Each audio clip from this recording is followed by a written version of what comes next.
Celebrities in the basement, the place to be. Karen Weiler Martin on your TV. Politics, drama, music, sports, arts. Favorite celebs, climbing the charts. First-hand info on the live. Careers, next projects on the rise. Come visit Karen every week. Never know who's in the hot seat. Celebrities in the basement. On the HBO series The Wire. You've seen him on Law and Order, on Hack, and a host of other TV and feature films. Help me welcome Oscar stalker, red carpet walker, Mr. Christopher Mann. Karen, I appreciate that. That was welcome, nice. Chris. Hi, how are you, sweetie? I'm doing well. I'm doing well. I'm sorry it took me so long to make it. I should have been here a long time ago. But you know what? God puts us in places where we need to be at the time where we need to be. Absolutely. All right, and I really appreciate you being here. No Let's problem. just start right at the beginning. Okay. How did you get this? Well, you know, I grew up early on. I was like an only child. I had two half brothers, but so a lot of times I spent a lot of time by myself. Mm-hmm. So I ended up watching TV, and I saw a lot of old movies, and was drawn to a lot of the characters, and in the back of my mind, I always felt like, wow, I could do that. You know what I mean? And I was an artistic kid anyway. I drew and all that kind of stuff. So art was part of me. Yes. So being by myself, just watching these characters and being taken away in the imagination of the storylines was like, wow, that's nice. So I think really the bug actually had me back then. Yes. But it took a long time before I could actually. Now, how did you go? What was your first step in pursuing an acting career? Well, it's been a crazy road. As a kid, I had done some things in school, and even in high school, I choreographed some dance steps in some plays and played little small parts in those. And then I guess in the '80s, I got to a point where it's like, okay, either I'm going to do this or I'm not going to do it. You know, because it was still there, and I couldn't shake the bug. The bug, the drive. So I Yes, started taking classes and.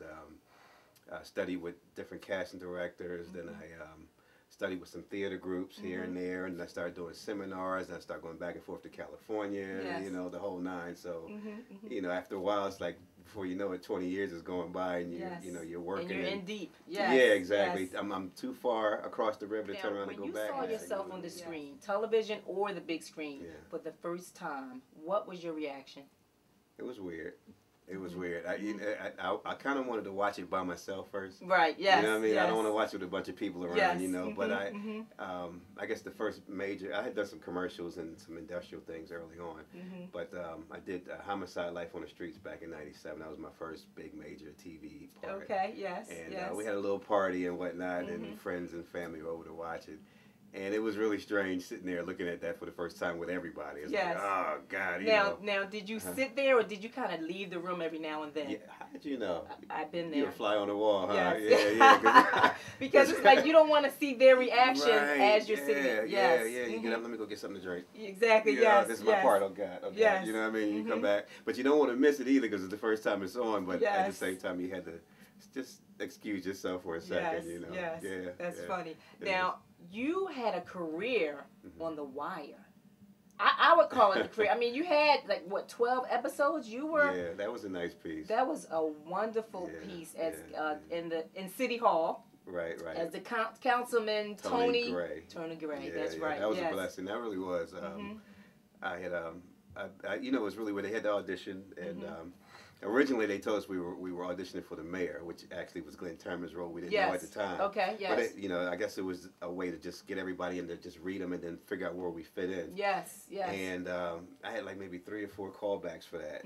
And then maybe a month or 2 went past. I was like, oh, well, I guess I didn't get anything out of that. Then I got the call one day and they were like, yeah, we would like to offer you the role of Tony Gray. Yes.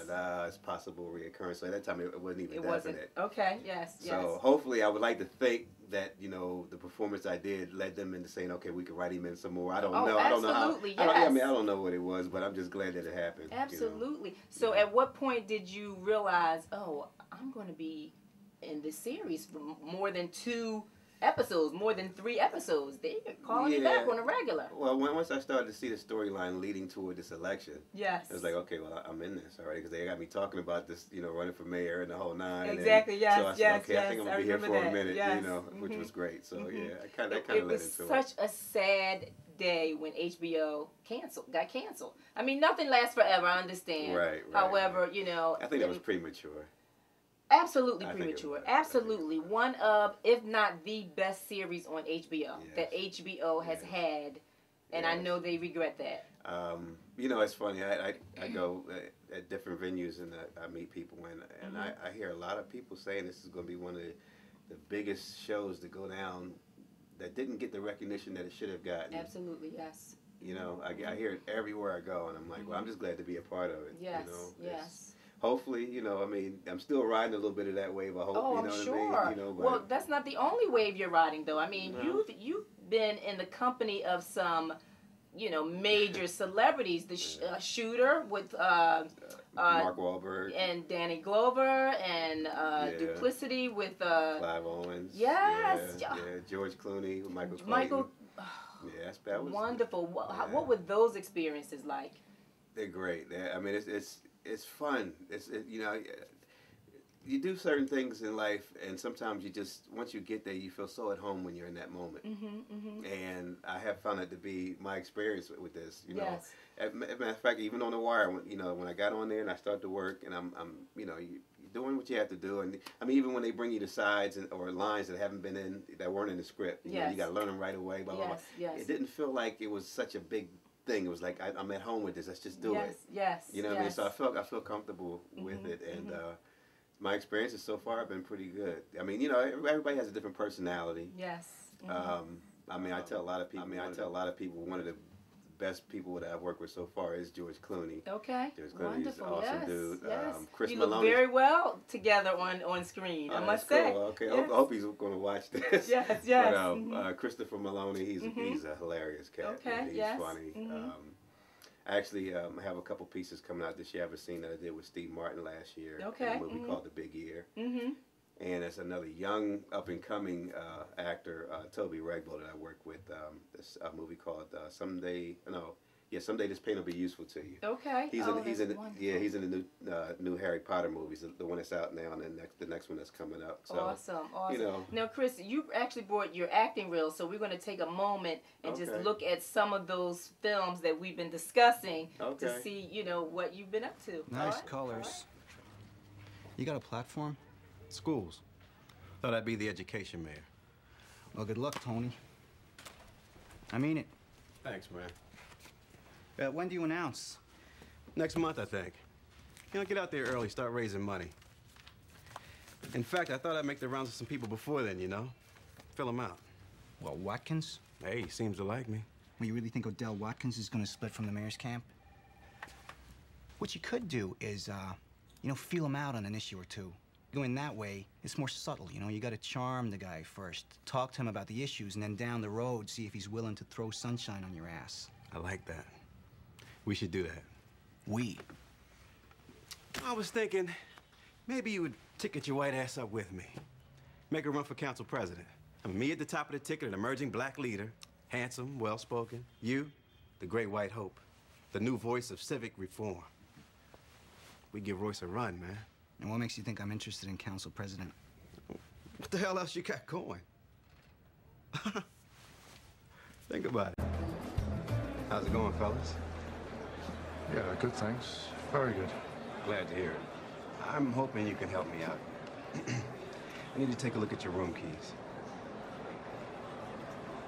Well, this is interesting. Yeah, it is interesting. A maid just found a whole bunch of crazy stuff in a couple of rooms upstairs. So here's what we're going to do. The drinks are comped. We're going to have to take a walk. And I mean now.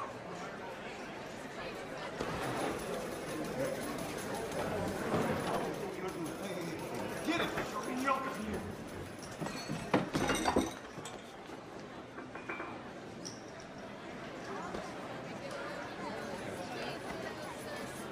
Heather Hollander. Vanished 4 years ago when she was 14. This is her entire missing persons file? Yeah, 450,000 kids run away every year. Teenager don't want to be found, there's not much we can do. Why did she run away? She didn't, but that's how it looked. The week she disappeared, she was fighting with her parents. They were planning to ship her off. Form school? Fat camp. Not now it's a fat one anymore, though. went on a 4-year killer diet, being held as a sex slave. Michael Raymond Clayton, born September 9, 1959, St. Joseph's Hospital, Bronx, New York. Father is NYPD patrolman Raymond Xavier Clayton. Mother, Alice Mary Clayton. Graduates Washingtonville Central High School, Orange County, New York in 1977. He was mostly just quiet. I heard him moving around. I gave him another pill about 15 minutes ago. You took it? Deal's a deal, right? Super job, Ellison. If you get to New York, you need tickets to the game or anything, you let me know. I'll do that for sure. Chris, you are the man. Oh, Not only is your last name Man, you are the man. You that are was funny. wonderful. That's I hilarious. noticed that you have been typecast. How do you feel about that? You know, you're a police officer, you're a detective, you're, you know, an official. How does that make you feel? It's a catch 2020. You know what I mean? I don't mind to a certain degree because the characters are positive. Absolutely, you know what I mean? yes, These are things that my yes. kids can watch. I don't have to feel like, you know, you guys got to see me looking like, you know. Yes, a thug or what have you. Right. Yes. But at the same time, you know, I do like or want the room to stretch. You know what I mean? I know, you know, I've experienced some dark things in my life. You know what I mean? So I like to get a chance to actually use some of that, those lemons that I've been dealt with to make some lemonade. You know what I'm saying? So to that degree, I would like to, you know, be able to stretch out and just do some more darker. Yes. Some roles, And speaking of stretching, I know you played a role at for Cost of a Soul. Yeah. Which we have a lot of friends, mutual friends in common. Nakia Dillard was in that with you, right? Nakia's my man. He's yes. good people, man. And as a matter of fact, that film right now, I guess by the time this airs, I'm hoping that it will actually have its distribution deal, because right now it's in the competition. Okay, yes. AMC Theaters and Rogue Entertainment. Okay. Rogue Films actually have it in the competition to win a distribution deal. It's like 2 films that are being voted on right now online. Wonderful, yes. Now, isn't it coming to the Philadelphia area at sometime in April? It's doing a screening in April, right? Screening in April, yes. But this is for it to get AMC Theater across the country. Right. So. Well, what I've seen so far, as the trailer. You're right. Yeah. About what you were saying, this shit here, what we do, it don't come without a cost. What you saying?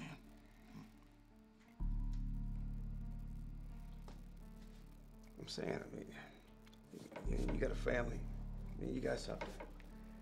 You don't want to be doing this shit the rest of your life. You gotta get me out. It's too hot. Hang tight for now. We're gonna figure this out. Look, if I stay in, I'm a corpse.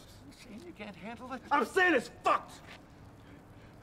I did my job. 6 months. You and Nakia Dillard. I'm so excited about that. And you two are in scenes together. It's a beautiful thing. It's several other actors from Philly in there also. You'll be surprised when you see it. Okay, wonderful, wonderful. And then we have, who else do we have mutual friends? Brian Wilson, Brian Anthony Wilson, yes. Yeah, that's my big brother. That's man. my baby, yes. He's brother. family to friends, family to Celebrities in the Basement. Nakia's family to Celebrities in the Basement. They've been here. Okay. Who else? Stacey Bass. You know Stacey Baseman McGee. Yes.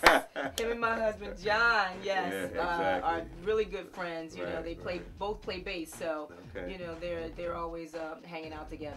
Yeah, good people. Good people. Absolutely. And Brenda L. Thomas. Yes, writer. Award-winning writer. Exactly. Oh my goodness, she's a lovely person. Yes, you know, I had a book club at one time, and that's initially how I met her. Is that right? And we read all of her books. Okay. Invited her to our book clubs, and we just had a great time. And she also is a friend of Celebrities in the Basement. She's been here. Excellent. So. See, that's why I had to get here, man. Yes. All my people been here. Absolutely, you know, yes. I'm coming to the picnic too.